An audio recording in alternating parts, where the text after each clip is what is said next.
Bonjour à tous. Alors bienvenue sur la chaîne Sam agriculteur indépendant. Alors Sam c'est moi et aujourd'hui on est sur le terrain enfin puisqu'on a eu un petit peu de pluie. Donc un petit peu, on va être quand même content puisqu'on a eu 25 mm en gros, entre 25 et 28 selon les sites en plusieurs fois, donc beaucoup moins sur l'autre site, à peu près moitié moins. Mais bon, en plusieurs fois, gentiment, on n'a pas eu trop de bêtises, on avait peur des orages, donc on avait même reculé de démarrer à semer pour ces raisons-là. Finalement, bon, on a pris 5 mm hier, ce qui fait que c'est assez frais ce matin, mais bon, ça va ressuyer très bien dans ce type de terre, ça devrait bien aller, et avec ce type de travail aussi. Donc pas de vent, donc je profite pour vous montrer certains éléments, puisque beaucoup d'entre vous sont impatients de voir le travail. Alors je reprécise tout de suite quelque chose de très important. Moi, je ne suis pas un donneur de leçons. Je viens vous expliquer certains principes, certains raisonnements que nous avons eus, que nous avons parfois aussi constatés. Donc, je vous remercie beaucoup pour tous vos commentaires, pour toutes vos questions. Mais certains retombent très vite dans le côté quel outil, quelle marque, est-ce que cette marque, on parle que de moyens, que d'outils. Franchement, je vous réponds à tous, mais c'est pas l'objet. Vous devriez avoir, avec les éléments petit à petit qui se mettent bout à bout, tout pour vous faire votre propre avis, bon sang de bonsoir. C'est ça qui compte. C'est que de vous-même, on a parlé de dents droites. Si vous me demandez est-ce qu'une dent de ceci sur telle marque verte, violette ou orange, par vous-même, vous devez vous douter de ce qui va se passer, de comment elle va travailler. Je pense avoir été clair dans plusieurs vidéos. C'est notre ressenti, c'est ce qu'on observe, c'est ce qu'on pense. Maintenant, après, c'est à vous de voir. Alors maintenant, sur des aspects plus concrets, je vais bien entendu vous montrer des choses sur notre ferme, mais qui ne sont que des exemples de la continuité des paroles aux actes. Mais voilà, on n'est pas magicien, on aura les mêmes problèmes que vous, c'est-à-dire cette année, on va faire trop de terre fine sans le vouloir. Là, on est sur un endroit où on est passé une seule fois. Vous avez vu une vidéo où je vous parlais du stockage de l'eau dans le sol. Et je vous montrais qu'on ne faisait pas de poussière puisqu'on avait attendu pour déchaumer comme on vous en parlait. Donc c'était déjà relevé en dessous, donc vous voyez que ça s'est peu sali. Il faut dire qu'au niveau de la moissonneuse, je pense que tout le monde est dans ce cas-là cette année. On a tout fait pour limiter les pertes comme on le fait tous les ans. Mais cette année, je pense que même les gens les plus énervés n'ont pas trop perdu puisqu'on avait des cultures mûres. Donc ceux qui sont toujours impatients, qui récoltent parfois limite, c'est là qu'il y a beaucoup de pertes parfois avec les machines. Donc on a un reverdissement quand même qui existe, avec quelques petites dicotes, des colzas, des choses comme ça. Donc là, par le semis, déjà, on évite le glyphosate, etc. Donc il y a eu un passage en travers. D'habitude, on ne fait pas ça, puisque là, on était en légère fissuration. Au dernier moment, j'ai dit, on ne déchaumera pas, on fera que ça. Et ce sera le seul passage d'outils qu'il y a eu partout sur les pailles. Sur les champs de colza, je vous montrerai, les champs de colza de l'année dernière, il n'y a eu rien pour le moment, qu'une gestion chimique. J'ai fait un petit essai hier sur 50 mètres. Ça fait un jardin comme là, donc ça, avec un coup de l'outil à grandes dents là. Donc c'est vrai qu'on voit qu'on ne va pas le faire à l'avance parce que s'il pleut là-dessus, on n'y mettra plus les pieds. Et sincèrement, on va faire tout de suite trop de terre fine. Donc s'il pouvait pleuvoir plusieurs fois que la terre se réhumecte gentiment, on ferait un bien meilleur travail. Donc pour tous ceux qui souhaitent déjà préparer, j'ai eu ça dans des commentaires, des terres à blé, etc. Soyez calmes les gars, je sais qu'au fond il y a le spectre et j'en ai déjà parlé, que peut-être il va pleuvoir pendant des semaines et des mois, calmons-nous, pour l'instant on n'est pas débordé et plus vos sols se reconstitueront et mieux ça devrait aller aussi, mais tout dépendra de ce que vous aurez fait avant, parce que si vous faites déjà beaucoup de terre fine, ça va pas être facile. Alors déjà qu'on va tous en faire, je le redis, sans le vouloir. Alors concernant l'ensemble de semis, c'est la première fois que la trémie est en action. Donc pour l'instant, on a tout fait pour que ça se passe bien. Ça met bien les bonnes quantités, ça se passe plutôt bien. On voit aussi les petites limites qu'on avait un peu vues. Alors concernant le poids, honnêtement, alors c'est pas pour dire, mais j'ai pas vu vraiment d'impact. J'avais peur par rapport à la cinématique, mais on a un tracteur qui a, comme beaucoup aujourd'hui, un relevage assez puissant, assez compact. Ça relève bien la trémie, il y a un bon transfert de poids sur le tracteur. On n'est pas rempli plein aussi non plus, mais je pense qu'on ne le fera pas d'ailleurs. Voilà, donc plutôt bien. Et d'ailleurs, tout le monde met le tasse avant qui est quand même plus lourd. C'est la différence avec avant. Il fait 800 kg. Avant, il était à l'avant de la trémie. Donc finalement, peut-être que l'excès d'espace là compense le fait d'avoir déplacé le tasse avant. C'est qu'un ressenti. Après, je vous montrerai à l'intérieur tout à l'heure. Bon, il y a 2-3 bricoles dans le logiciel et tout. On voit que ça a été conçu pour l'instant pour une seule trémie. Et puis nous, on a un peu le logiciel, pas au rabais, mais le logiciel pour 2 trémies, il n'est pas en fonction. En fin de compte, on n'a pas l'information sur les 2 trémies de ce qu'on met, etc. Enfin, il y a 2-3 bricoles, c'est écrit tout petit. Alors peut-être que je perds un peu la vue, mais ça mériterait des améliorations. Mais ça devrait un jour arriver, il ne faut pas désespérer. Alors concernant le tasse avant, il y a les limites qu'on avait un peu envisagées. L'espace entre le châssis qui sert un petit peu de décrottoir, qui évite aussi aux cailloux de se coincer et de découper les pneus. Les pneus sont enfin, on les a mis dans le bon sens pour éviter apparemment les rejets de cailloux. Les décrottoirs, à mon avis, on les démontera parce que il y a peut-être qu'en maïs que ça servira, mais à mon avis, ils vont créer plus de problèmes que d'avantages. Il y a assez de proximité avec le reste pour faire des crottoirs et je pense que si ça en arrive là, il faut s'en aller. Alors concernant l'outil, Ben là, ici, on n'utilise pas les crossboards, hein, vous voyez, c'est nivelé, il n'y a pas besoin, hein, et puis en plus, on ferait encore plus fin que ce qu'on trouve déjà que c'est trop fin. Hein. Donc le réglage, ben, avant-arrière, bien sûr, avec les repères. Donc là, en gros, je suis à une profondeur de blé, puisque je mets la févrole dans les dents, et à l'arrière, on met un mélange de 5 plantes. Alors, il y a du lin, du radis, un peu de vesse encore, de la moutarde blanche, de la facélie, voilà. Donc, et ça, c'est enterré dans les herses. Alors, si on regarde au niveau travail, je pense que vous verrez mieux là. Voilà, donc en fait, bah, évidemment, il n'y a pas de grain sur terre. Il n'y en a jamais, puisqu'un semoir, je crois que c'est fait pour semer. Et il y a beaucoup de partenaires ou d'agriculteurs qui nous disent « Ah bah oui, mais nous on fait attention, désherbage d'automne, ça enterre mal, etc. » Les gars, si votre semoir il enterre mal, c'est pas un semoir. Un semoir, son but, c'est quand même de mettre les graines dans la terre, quoi. Alors, soit c'est des défauts de réglage, même ça, moi, j'y crois pas. Vous êtes tous, je pense, compétents pour régler un semoir. Mais par contre, beaucoup de semoirs avec beaucoup de marketing autour, quand on va regarder, en fait, c'est les herses arrière qui enterrent les graines, même sur des combinés de semis avec des disques, avec tout un tas de choses très coûteuses, très compliquées, très chères, pour finalement voir que c'est les herses arrière qui enterrent le grain. Donc voilà, là avec des outils honnêtement à dents, évidemment, on n'a jamais de grain dessus, quelles que soient les conditions. Si on règle comme il faut, il n'y a aucun souci. Alors évidemment, le travail préalable est important. Donc là, comme je le disais, ça n'a pas été travaillé depuis un bon mois et demi. Et donc, contrairement à d'habitude, on a fait une micro-fissuration qui n'est pas dans le sens du semis.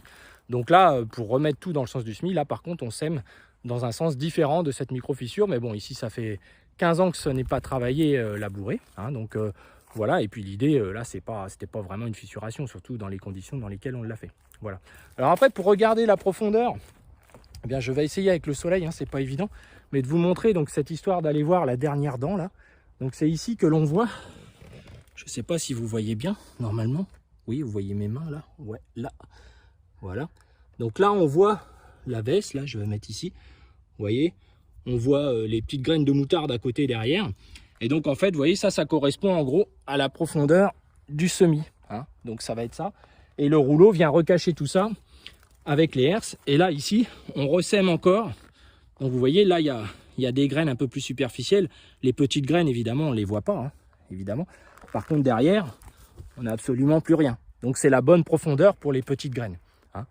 Donc c'est vraiment important de constater voilà, qu'on arrive à faire quelque chose de cohérent.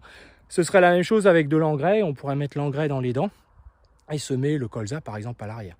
Hein, donc on va voir en fonction des cassettes qu'on a, parce que pour l'instant on attend des cassettes, je ne sais pas si vous voyez, pour pouvoir semer aux doses que l'on souhaite. On n'a pas encore tout, donc bon bref, c'est pas grave, ça va s'arranger. Sinon on le fera au monograine, et comme je disais, dans l'autre champ on a changé de stratégie. On va faire plutôt du racinaire en termes de désherbage. Donc on va certainement l'enterrer avec cet outil-là, pour après semer au monograine en revenant d'avoir fait les composts sur l'autre ferme à partir de lundi. Voilà. Alors écoutez, je vais vous emmener faire un petit tour pour juste vous montrer un peu le boîtier, le travail que ça fait depuis le haut. Et puis vous redire encore que ça n'est qu'un exemple de stratégie, comme des dizaines, mais qui reste dans la logique de tout ce qu'on a expliqué juste avant. Limiter au maximum les travaux avec les outils. Là, malheureusement, on va faire plus de terre fine qu'on le souhaite, ça c'est clair et net. Et ça, vraiment, ça me... Voilà, parce que ça, cet aspect-là peut empêcher les animaux d'aller jusqu'en haut. Alors si on n'a pas de pluie pendant 10-15 jours, tout ça, ça va se refaire. Avec l'humidité, les vers anéciques, etc. vont progressivement remonter. Maintenant, ne nous faisons pas trop d'illusions. Hein, c'est pas avec 25 mm, c'est mieux que rien. Hein, mais que la vie du sol va remonter en surface. Hein, pour l'instant, on en est bien loin. Il nous en manque une bonne centaine, je pense, pour vraiment relancer tout ça. Voilà, alors les nuits plus fraîches, la période automnale, c'est normalement un déclencheur physiologique pour tout l'ensemble de la vie du sol. Donc ça, c'est très important. Donc ça aussi, on participe par là à faire un mélange. Vous verrez, quand il pleuvra, la paille va réapparaître puisqu'on n'a quasiment rien enfoui. On a juste mélangé dans les horizons de surface par ces travaux simples. Voilà, alors on ne désherbe jamais à 100%, on n'utilise pas d'aileron puisque là, ce sera encore pire. On fera encore plus un sol désolidarisé, même si on pourrait désherber un petit peu mieux. Mais honnêtement, il faut rester sur le principe verticalité, car même le petit aileron qui est anodin, qui est utilisé souvent en agriculture bio, hein, les gars, ils n'ont pas le choix, c'est un peu une forme de désherbage. Hein. Moi, s'ils relèvent quelque chose, je pourrais m'en sortir, ce qui ne sera pas le cas en agriculture bio, par exemple. Hein. Donc l'idée, c'est qu'ils aient du 100%. Mais déjà, on les a jamais. Et surtout, on a un sol qui est encore plus avec de la terre fine et un sol qui est vraiment désolidarisé du dessous, quoi. Un peu ce qui se passe pour certains avec les semis de combinés ou les excès de terre fine avec des semoirs rapides ou autres. Voilà. On avait quand même des agriculteurs qui expliquaient tous les 2 tours, il nettoyait les carreaux lorsqu'il semait. Je pense que quand on en est là, c'est qu'on a ou déconnecté quelque chose ou franchi une limite qu'on ne devrait pas franchir. On devrait se rendre compte que voilà, on peut faire le travail avec les débits de chantier d'aujourd'hui en décalant un peu. Bah oui, le climat est décalé, bah peut-être qu'on décale les dates de semis. Et inversement, il y en a certains qui ont des colzas identiques à des colzas du mois de novembre. Et ça aussi, c'est pas raisonnable, mais alors pas raisonnable du tout. Voilà. Bon, écoutez, sur ces belles paroles, on va monter dans le tracteur. Et puis, je vais vous montrer 2-3 éléments et puis un petit peu le travail. Voilà les amis, à tout de suite. Alors les amis, avant de monter dans le tracteur, je profite qu'il n'y a pas trop de vent pour vous faire un petit peu une petite vidéo du travail. Et voilà à quoi ça ressemble, hein. Donc on voit les sillons des dents refermés par la bille, hein, donc ce qui permet une bonne qualité d'implantation.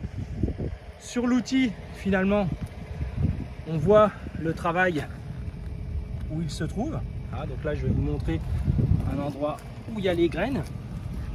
Voilà. Donc là, on voit parfaitement. Alors la dent, c'est un petit peu détendu, hein, puisqu'en s'arrêtant, forcément, il n'y a plus le foisonnement qu'il y a devant. Hein, donc voilà. Ensuite, on a une bille qui passe à l'emplacement. Là, cette dent-là va avoir une bille qui passe. Voilà, c'est la bille qu'il y a là. Et la herse, si on la règle bien, donc nous, comme je le disais, on la règle qu'en appui, hein, ce qui fait qu'au bout du champ, elle descend pour ne pas laisser un petit chevelu de résidus. C'est encore plus vrai derrière maïs ou tournesol ou autre. Hein. Et en fait, on a notre travail. Alors évidemment, là, ce qu'il faut être prudent, c'est dans certaines conditions, c'est la bille qui peut gonfler un petit peu. Elle ne va pas au-delà de ça, hein. Il n'y a pas de décrotoir, il n'y a rien. Mais ça peut faire qu'en profondeur, on est un petit peu plus light. Alors là, nous, ça ne nous dérange pas tellement, puisqu'on est avec des semis de couvert. Vous voyez, l'essieu ne touche pas le sol. Ça aussi, c'est un avantage dans beaucoup de périodes de l'année. Et puis, on a un aspect de désherbage. Alors en fait, pourquoi je vous dis ça? C'est parce qu'on pourrait se dire, finalement, on travaille encore la terre, etc. Sauf que dans beaucoup de régions, et c'est notre cas, on n'a pas que de la scope. On finit des fois des semis au mois de novembre, pour certains au mois de décembre avec des blés durs, par exemple. Et c'est vrai qu'il est quand même utile d'avoir ce type de travail pour aider le sol à se réchauffer, à ressuyer à des périodes de l'année où c'est fini et il ne sèche plus. Et même pour les maïs, c'est souvent un challenge. À partir du moment où on les récolte, il faut presque se dépêcher de broyer et de les travailler, car sinon, avec le mulch de maïs, et j'aurai l'occasion de vous en reparler, ça ne sèche plus ici dans nos régions en dessous. Et donc, si on n'avait pas des outils de semis comme ça, qui font un léger travail, eh bien en fait, on se retrouverait vraiment coincé. Et ça a été encore plus vrai des automnes très pluvieux que j'ai connus en étant équipé de semoirs de semi-direct. On avait un semoir qui était un Unidrill à l'époque. On l'a eu, ça a été notre premier semoir dès qu'on a démarré les TCS en 95. Un très très bon semoir, mais qui en fait, par le fait qu'il ne travaillait pas du tout le sol, on s'est retrouvé à avoir passé le glyphosate comme on faisait tous à cette époque-là avant de semer. Et finalement, pour semer dans des champs propres, qui est la règle numéro 1 de tout agriculteur, et finalement, eh bien, on a eu 3 semaines de pluie et on ne pouvait pas retourner dans les champs. Et là, quand vous avez un outil qui ne travaille pas le sol, vous n'avez pas d'autre choix, sauf cas exceptionnel sur certaines cultures où les désherbages de la culture permettent de nettoyer le champ. Vous n'avez pas d'autre choix que d'intervenir à nouveau avec un produit chimique. Et là, j'ai eu le sentiment que ça n'allait pas dans le sens que je souhaitais.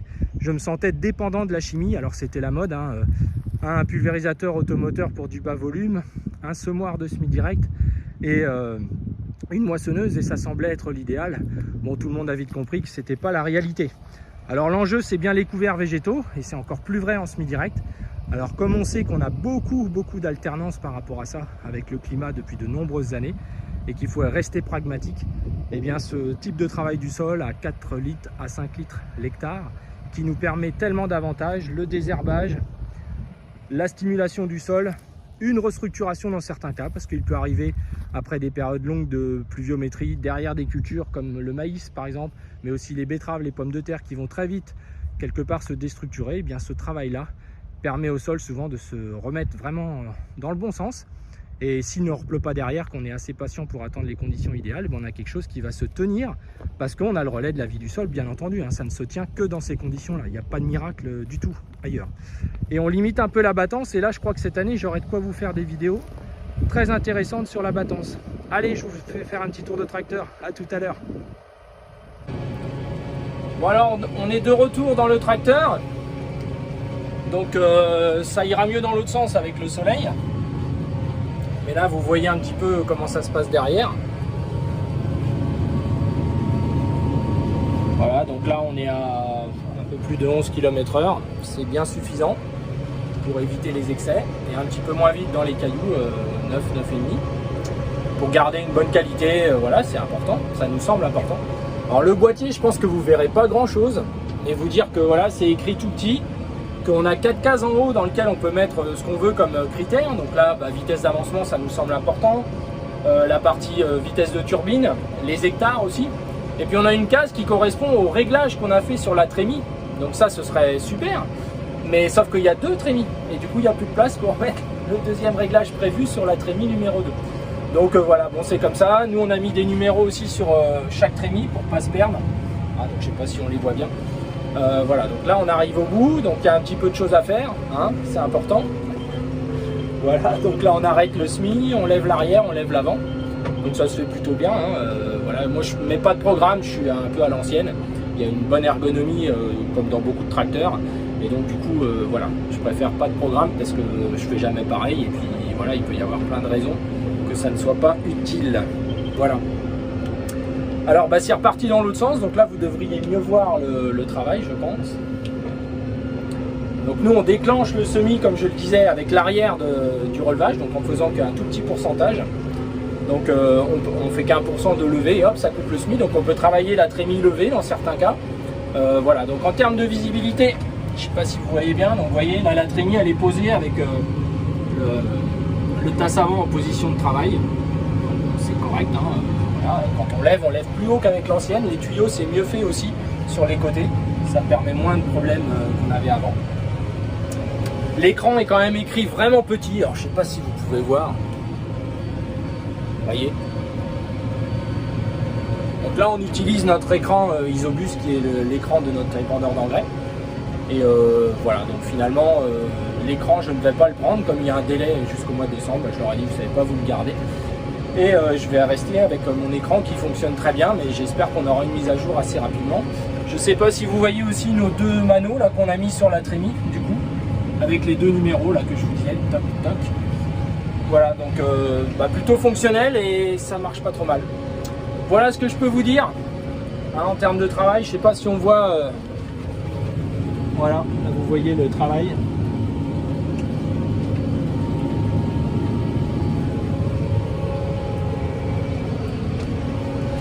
Alors je vous souhaite à tous un bon courage. Nous certainement qu'on va enchaîner dès lundi avec les composts sur l'autre ferme en semant les couverts derrière. Ensuite on va revenir faire une trentaine d'hectares de colza qu'on avait cette année, donc beaucoup moins que les autres années. On a beaucoup de transferts en tournesol. C'était déjà prévu avant la moisson. Donc pour des raisons d'économie d'engrais, hein, on garde des coûts, surtout avec tout ce qui est en train de se passer, j'en parlerai dans une vidéo actu. Et puis les maïs qui sont là-bas, on va aussi les couper le plus rapidement possible parce qu'on a un peu peur, sauf si l'humidité est délirante, mais ça n'a pas l'air d'être le cas. Et ils commencent déjà à se casser, il y a des soucis à droite à gauche avec le peu de vent qu'il y a eu, il y a des gens qui ont tout qui est par terre. Donc voilà, va falloir sauver les récoltes à mon avis, dans nos régions en tout cas. Voilà les amis, écoutez, bon courage, à la prochaine, pensez à vous abonner, merci encore pour tous vos commentaires. Qui sont souvent très constructifs, il y a beaucoup de gens qui apportent des choses utiles. Après voilà, n'oubliez pas, sortez du côté mode d'emploi, ayons des réflexions ensemble. Moi je viens pas vous dire tout ce qui est fait ailleurs c'est pas bien, non pas du tout, pas du tout, pas du tout. Alors bon, c'est une minorité qui comprend ça, mais vous savez, un seul commentaire parfois peut vous faire avoir envie de déposer les armes parce que on n'est pas là pour ça, quoi. On donne du temps, on essaye d'être sincère et cohérent, et surtout avec des arguments, je pense, hein, qui sont cohérents aussi. On essaye, on y pense tous les jours, on se pose beaucoup de questions. Donc c'est pour ça, il n'y a pas de, voilà, il faut rester humble et puis on essaye tous de faire au mieux. Après, il faut que ce soit cohérent. Donc nous là-dessus, on est cohérent. Après, on peut sans doute faire mieux, mais voilà. Bien écoutez, à bientôt. Bonne journée à tous. Mais c'est bon, on a compris que ton écran il était trop petit, t'as qu'à t'acheter des lunettes, espèce de vieux machin. Et puis au final, la cohérence, tu nous bassines avec ça. Tiens, c'est comme l'expérience, c'est le filtre de la connaissance. Il aurait pas fait une bêtise, le petit garçon là qui fait le malin sur les réseaux sociaux? Parce que quand il nous montre une dent avec de la veste, de la moutarde, de la févrole, du radis dans la dent, il avait pas dit ça le gars, parce que moi je suis, moi monsieur, moi je vous ai à l'œil. Moi je te suis, ouais. Donc a priori, tu devais mettre la févrole dans la dent, et puis tu devais mettre les petites graines derrière le rouleau. Hein, alors ça fait le malin avec ces 2 têtes de répartition, nanana. En attendant, ça sait même pas régler l'appareil. Alors ça peut présenter la trémie sur l'internet, Au final, ça s'époque, là, il y a un volet qu'il fallait le mettre de l'autre côté. Hein, ça aurait évité que tu fasses une bonne dizaine d'hectares un peu n'importe comment. D'accord? Donc les petites graines, elles sont dans les dents du coup. Bon, ça va que la profondeur, j'ai surveillé, ça peut aller. Et puis à l'arrière, c'est pareil. Tu nous as mis le volet au milieu. Comme ça, tu as mis un peu de févrole dans la dent, puis un peu derrière le rouleau. Bon, ça passe encore. Hein. Mais tu sais, c'est la dernière fois. Hein. Puis de toute façon, je t'ai à l'œil. Je t'aurai toujours à l'œil. Et puis je dirai ce que j'ai à dire, moi, monsieur.